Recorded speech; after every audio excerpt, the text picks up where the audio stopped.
Hello, Diana. Hi, Fraser. So, we've been working on your stick dancer series. I understand you have a strong connection to music and expression through the body, and we've found it to been applied onto paper and canvas. Not so much on canvas. Not so much on canvas. Yeah, mainly paper. paper. Yeah. Okay. So, where do you think this series came from you? Well, when I was a little girl, I always wanted to dance, but I wasn't allowed to. It was chosen for me to play the piano, and I got the first part of my teacher's degree. But it was never who I was. I was good at it. I would have been great, I suppose, had I loved it. I wanted to move, but I was made to hold still. Yes, that's piano. Yes, and look pretty but be quiet. And so that's what happened. And then when I was in my late 20s and I started the search for Diana very diligently, I started to dance and improvise, and I took modern dance and movement classes and things like that. I took one ballet course, and then I became a runway model and teacher of the runway, and that was the extent, pretty much, of my dance career. So I understand from our previous conversations about how one of the reasons why you were so successful in your modeling career at Blanche Macdonald was because you incorporated movement, dance into the runway, and that's what, more or less, what seems like what really got you into it, got you hired into it, I should say. They noticed that you were very creative and fun and playful, and you really made it real. Instead of everyone walking up, everyone, doing the same classic strut, turn on a dime, and walk right back where you came from. Very boring. And so you incorporated dance into your runway when you were a model, before you became a modeling teacher. So that dance really came in to your Blanche Macdonald career, into being a runway model. That's true, and when I recall, I would say I sort of broke the mold somewhat while I was there. I had a refresher course in modeling. I had done it when I was 20, but then life and marriage and children came along. So later, I had a refresher course, and I started looking at the runway and thinking, what is it that's bothering me? And it was really, everybody looked the same, and none of us are the same. We're all individuals, and so I started to be playful with the runway, and also grasp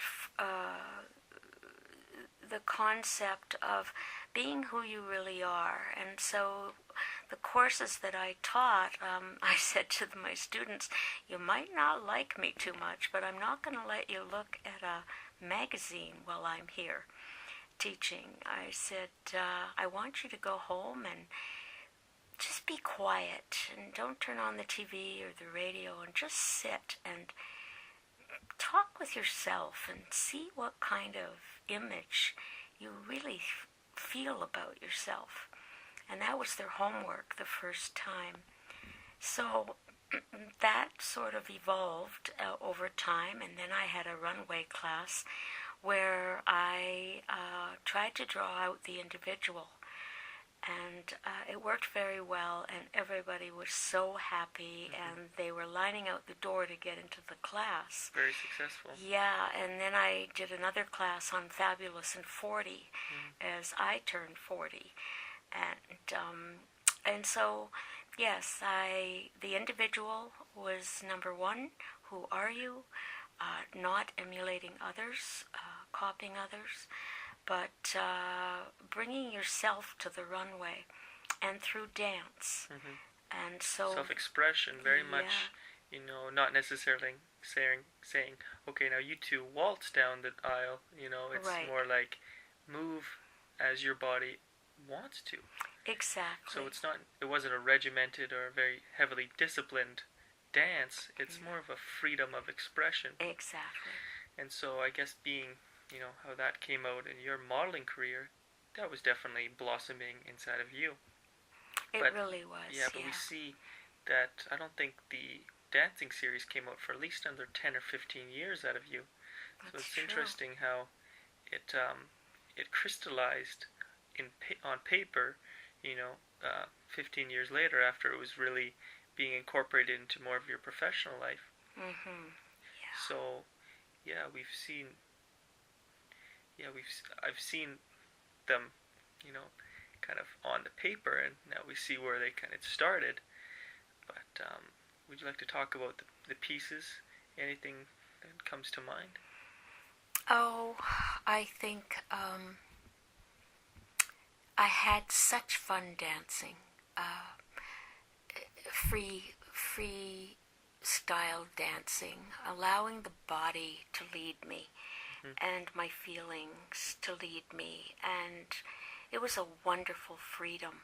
I remember it so well, and a delight to the spirit and to the soul, and so many years later, which I find interesting, that something can be happening in reality, and then much later, here it comes out on paper. Yes. And I remember it was a couple of years probably after I almost died, mid to later 90s. I can't remember exactly, but it was in the 90s. And I remember picking up my good paper and starting to draw stick dancers.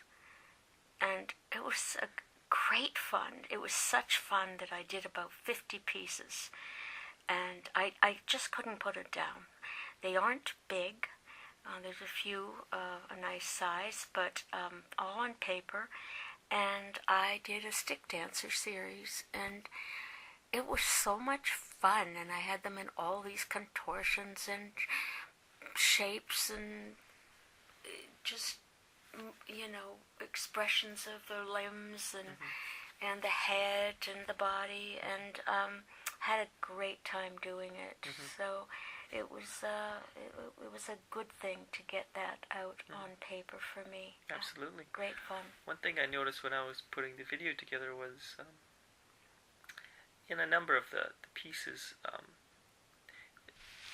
first of all, there's a lot of singular dancers, and then there's also a lot of the singular dancers are almost in, I don't want to call them cells, because that'd be confining, and that's kind of contradictory to dance, but they're almost contained, like every dancer is contained.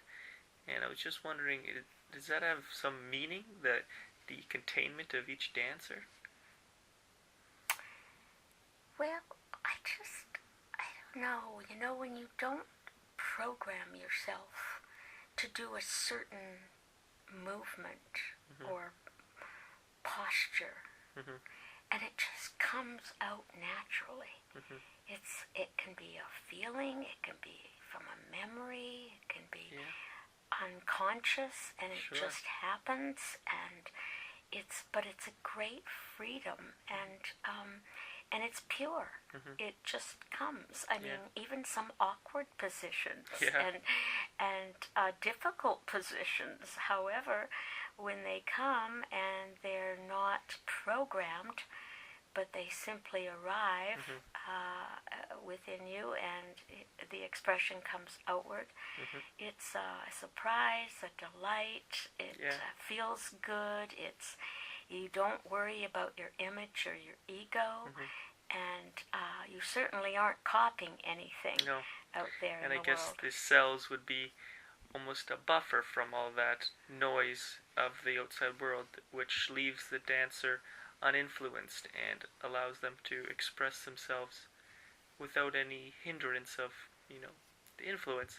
Absolutely, and I think that people worry so much through their ego and superficiality and trying to please and trying to be something, quote unquote, or somebody. And I think people are missing the boat completely. It's coming from within that's so exciting, to find out who are you really, and not emulate other people. It's the greatest thing I think a human being can do for themselves, is to really get to know themselves that way. I guess the only thing I can say now is, may I have this dance? You may, sir. Thank you very much. Thank you.